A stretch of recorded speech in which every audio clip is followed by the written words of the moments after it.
Australia doesn't want international students anymore. They literally wrote, every student that is right now waiting for a visa can withdraw application because most likely they will not meet the new requirements for international students to have approval of the study visa. And what are the new requirements?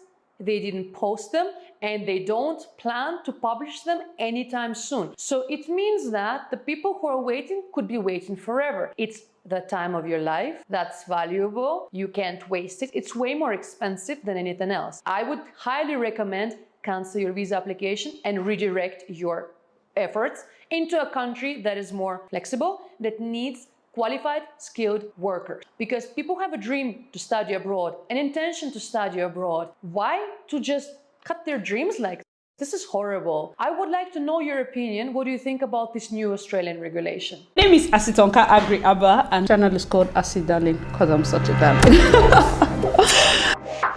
International students are being turned away from Australian universities at an alarming rate. Thousands who applied for courses, many of them from India and Nepal, have been asked to withdraw or defer their applications. Student visa grants have plummeted by 20%. Experts have suggested the government's stricter policing of visas as part of its migration strategy could be to blame. So hi guys and welcome back to my YouTube channel. It's your girl Asi Darling. Thank you guys so much for clicking once again. If you're new to this channel, please consider subscribing, and to all my OGs, you know what to do. Comment down below, let me know, gang. Now welcome guys, if this is your first time or you're a returning subscriber. Today we are going to be bringing you videos concerning the updates for the Australian study visa application. Remember that a few months ago I posted this particular video whose thumbnail I have uploaded here about the different changes that are coming across Elizabeth's triplets. Okay, so that's UK, Canada and Australia. Back to back in a month, we're getting updates concerning all these countries announcing tighter measures. We've seen UK launch theirs, we've seen Canada of course launch theirs, and then Australia too. So guys, let me know your thoughts. If you're planning to study abroad and you had any of these countries in your radar, what is your next plan? What's your plan B? How are things going? Okay, so shout out to all the TikTokers and channels where I got some of this information. You can check out their handles on their videos. There's one other video I got that it basically encapsulates everything that is going on in Australia. I'm going to be dissecting every part of it. Guys, please make sure to watch, understand, and let's talk about it. Hey guys, Imran here with another important update. If you're an international student that was thinking about studying in Australia, you really need to pay attention again because things are changing very drastically. So if you remember a few weeks or months ago, Australia mentioned that they were going to really clamp down on international students, and the impacts are already being seen. Okay, so number one, we all know the increase the financial requirement and English language requirement for international students. So that has had an impact on who can apply. Number two, we've already seen visa rejection rates for certain countries increase by 3 times.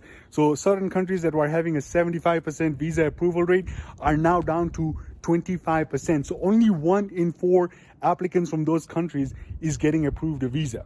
And then number 3, if you remember, the Australian government was going to classify certain universities in level 1, level 2, level 3. Level 1 being like it's a good university, there's had no issues with international students. Level 3 where these are like the dodgy universities or colleges, and this is where international students use this to enter the country. Now we are seeing that certain universities have already started rescinding offers of people that have been admitted, paid a deposit, and have submitted a visa application. Now, part of the reason that their universities are doing this is because every time a visa is rejected, it's a negative mark on the university. So these universities have seen that certain countries, students are being rejected at a higher rate, so they're sending emails to their deposits and saying, hey, thanks for your money, we'll refund you, but please withdraw your application as soon as possible. We don't want you ruining our name with the Australian government.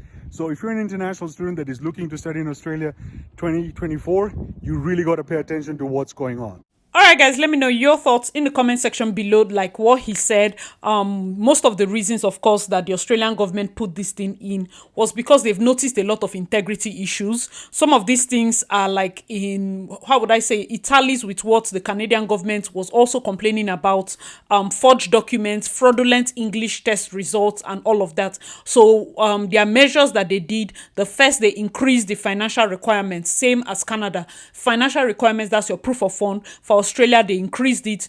The second thing they increased was their English cutoff. So the cutoff you need to study there, they increased it. Canada did not increase theirs, but Australia did theirs. Then the third one, of course, which is what people are seeing now, is the rejection. It has increased. So if initially a particular country was getting 75% approval ratings, that country now is getting 25%, meaning is either most of their documents that used to be overlooked are now being properly scrutinized, or the agents are becoming more and more hands-on with exactly what they want from the applications and the documents submitted. Now, the fourth one was one of the steps that they took that I actually liked that the Australian government did. They classified their universities based on levels according to their rating. So a good university that has all the bells and whistles, no issues, no problem, proper integration for international students is level 1, and then they give them different levels like that till maybe level 4 and below.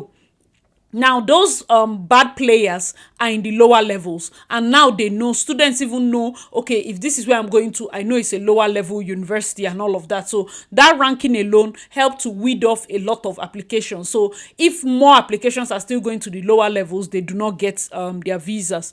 Understand that till now, Australia government is not closing. There are lots of people that are still getting study visas. It's just that you need to know the exact things to put in your application. You need to know how to tailor your application properly so as to avoid rejection, because right now they are rejecting a lot. So all those scattered form of application is not going to work. You need to be very focused. Okay, so the fifth point, of course, he said these universities now are rescinding admission offers. So, you know, in Canada, what they did was they gave them study cap. So we have a cap. Let's say your university has only 10,000, and before this cap announcement, they had given 25,000 people admission. So they'll have to rescind the admission offer. If that's the department, they don't want to give them so many slots, okay? So now what these universities are even doing, they are rescinding admission offers to prevent the rejection. So now if you're from a country that has seen higher rates of rejection, these universities are checking your application. They also do not want your rejection to fall back on them, because the more, maybe let's say you go to a particular level 4 university and most of the people there are getting rejected, it affects the rating of the university. So these universities are offering to both have the people cancel their admission and also refund their payments. It is that serious, guys. Let me know your thoughts in the comment section. So this is a lot, and some people are speculating that of course the government is considering cancelling work rights. I do not have concrete information about that, but one thing I always say, if you're going to be studying abroad, please be financially prepared. These rules change every single time. In fact, UK is worse. Canada is just per minute. In fact, Canada is taking over from UK with the spontaneity in which all these announcements fall out. Every single day we are getting one announcement or the other. So understand that this is not just to punish everybody per se. The government, lots of people are still writing that they know many people that got Australia study visas. It's not enough to just carry yourself and go to a country. I beg you, if you have like plans to probably stay, integrate, get your PR and your citizenship, make sure that those plans and how to go about it, you have different levels to it. Not when you get to the end and they tell you, oh, you didn't get a job in this level or that level and you need to go back, you act stranded, you start looking for different things to do or different places to run to. Guys, let me know your thoughts. Even as a student, the leverage it gives you is your ability to study a system without the pressure of a permanent resident. Yes, I know you might be spending money, but you might be exposed to networking, meeting fellow students, knowing how to survive on minimum wage, smaller budgets, arranging yourself and saving so that when you get into the workforce, you know how to better place yourself. Australia has always been a destination. As with everything that comes with increased international students, they started facing home crisis with the cost of living. Many people buying homes were just converting them to Airbnbs and a lot of things. In fact, if they see crime, they'll say it's international students. So there are lots of things that have been happening. Unfortunately, we also have news that we got I think earlier today, I would say it's yesterday, because I'm shooting in the wee hours of the morning. It's already past midnight. So we got news that an international student, a Sri Lankan international student, an 18-year-old boy that was put into a host family. You know, when you come into a school, sometimes they have these packages where a family will host you. They give you a bed. In fact, in that your package, if you're paying rent, the rent also covers feeding. They did this birthday for him and he killed everybody. He killed everybody. It's like, it's crazy. In Ottawa, it's crazy. Till now, as I'm saying it, like goosebumps all over my body. Because I know that these things have consequences. And there are lots of people that right now, they might be afraid to open their doors to accommodate international students. Many people will start looking at international students sideways. If you're coming to different countries, please note that when regulations come like this, it's snowballing effect, maybe because of what people have experienced, okay? So that's also something we need to look at. As the news, of course, unfolds in Australia, I would let you know. While we are waiting for the news to, of course, continue to unfold in Canada, somebody commented on my last video that Prince Edward Island is already issuing attestation letters. So please make sure if you're planning to school in Prince Edward Island, check it out. Apply for your attestation letter as soon as possible if you know you're serious about coming into Canada this year. Why? Because you know that these letters are limited. Make sure you apply and get it. Very, very important. Apply and get it. All right, guys. Thank you so much for watching. Hope you enjoyed this video. As usual, I remain your girl, Acid Darling. Let me know your thoughts in the comment section below. Please check out my other videos and I'll see you in my next one. Bye, guys.